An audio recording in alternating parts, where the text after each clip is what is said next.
کوونکو درنو لیدونکو په دې هیله چې ټول روغ رمټ واوسئ او د صحت جامه مو پر تن وي. خوشحاله په دې یم چې یو ځل بیا تاسې سره په 18 د فزیک مضمونګردي میز کې یو ځای یم او له تاسو سره خپل معلومات او خپل هغه کومه طرحه چې مې لرلې ده هغه له تاسې سره شریکوم. ډېره مننه کوم دا چې زموږ ویډیوګانې د فیسبوک پاڼې له لارې او د یوټیوب چینل له لارې تعقیبوئ. موږ په تیرو ګردي میزونو کې د تاسې هغه کوم پیشنهادونه وړاندیزونه او پوښتنې کومنټونه چې وي هغه مو درته ځوابول او ګردي میزونه مو درته چمتو کول. خو دا ځل راځو او تاسو ته یو بل ډول ګردی میز چمتو کوو او د فزیک مضمون څخه هغه ویډیوګانې چې خپرې شوي دي له هغوی نه تاسو نه پوښتنه کوو. دغه پوښتنې به د څه په دلیل یا ولې موږ دا کار کوو د دې لپاره چې موږ وپوهېږو چې آیا تاسو له دې درسونو څخه څه زده کوئ که نه، او آیا تاسو د دا درسونه ګټور تمامېږي که نه تمامېږي. ښایي موږ دا هم لاسته راوړو چې تاسې موږ لپاره نوي پوښتنې مطرح کړئ، ځکه ښایي څوک په پوښتنه کولو باندې پوه نشي او ووایي چې زه ولې پوښتنه وکړم، دا پوښتنه څنګه طرحه کړمه، یا فورمول پوښتنه وکړمه، یا محاسبه، یا هر هغه څه چې تاسې په ذهن کې لرئ.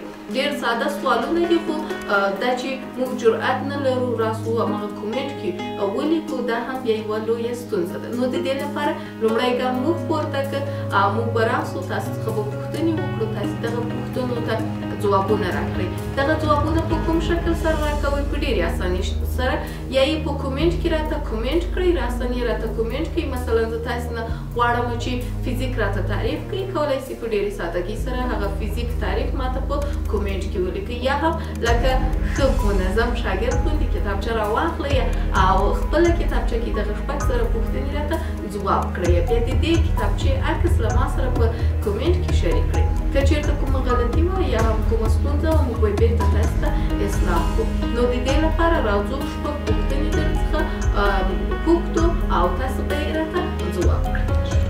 د فزیک مضمون پوښتنې. لومړۍ پوښتنه فزیکي کمیت. فزیکي کمیت څه ته وایي؟ تعریف یې کړئ. تعریف یې کړئ. تاسو فزیکي کمیت لوستی دی، هغه راته تعریف کړئ. دویمه پوښتنه قوه څه ده؟ ډېر اسانه سوال. قوه څه ده او په خپل ژوند کې قوه څه ډول کاروئ؟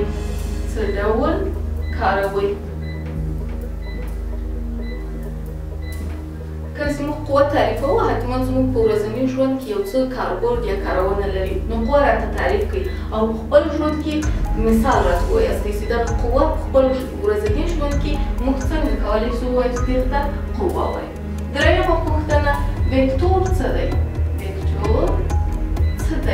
وکتورونه مو لوستي دي. وکتور څه دی او په کومې علامې یا هم سمبول ښودل کېږي.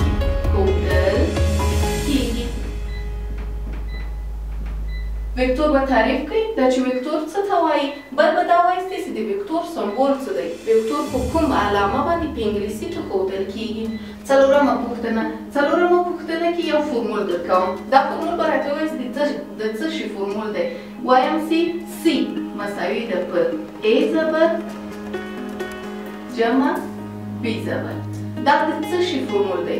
دا فورمول د څه شي دی؟ دا به راته تاسې ووایاستئ. سی څه ده، ا څه ده او بی څه ده، او دا خپل ټول فورمول د څه لپاره کارول کېږي. پنځمه پوښتنه د اندازهګیري یا اندازه نیولو ارزښت زموږ په ژوند کې څه دی؟ موږ ولې دا شیان اندازه کوو؟ ولې موږ اندازهګیري کوو دې اندازهګیري ته څه اړتیا لرو زموږ په ژوند کې دغه اندازهګیري څه رول لري ارزښت لري دا به راته ووایاستئ شپږمه پوښتنه د فزیک مضمون شپږمه پوښتنه آیا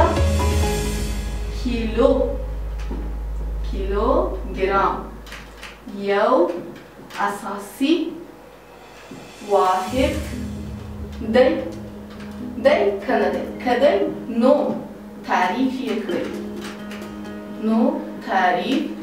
یې کړئ یعنی که چېرته دغه کیلوګرام یو اساسي واحد یې نو ماته یې تعریف کړئ دغه په څه باندې ښودل کېږي ښه ګرانو زده کوونکو تاسو ولیدل چې ما تاسو نه د فزیک مضمون په برخه کې شپږ پوښتنې وکړې دغه شپږ پوښتنې په بېلابېلو ویډیوګانو پورې اړه درلودله هغه ویډیوګانې چې موږ پخوا له تاسې سره شریکې کړې وې نو تاسې که چېرته پوښتنه لرئ په همدې پوښتنه کې مثلا فورمول مې تاسې ته درکړه تاسې په دې فورمول باندې پوه سوي نه یاستئ نو هغه پخوانۍ ویډیو وګورئ په خبره یا هم په هماغه درس باندې ځان پوه کړئ او دې پوښتنې ته بیا ځواب راولېږئ دغه ځوابونه کولی شئ په ډېرې اسانۍ سره له موږ سره په کومنټونو کې د فیسبوک پاڼې له لارې او د یوټیوب چینل له لارې له موږ سره شریک کړئ نو د تاسې د پوښتنو په تمه یم او د تاسې د وړاندیزونو په تمه هم یم تر څو چې زه بیا راځم او تاسې ته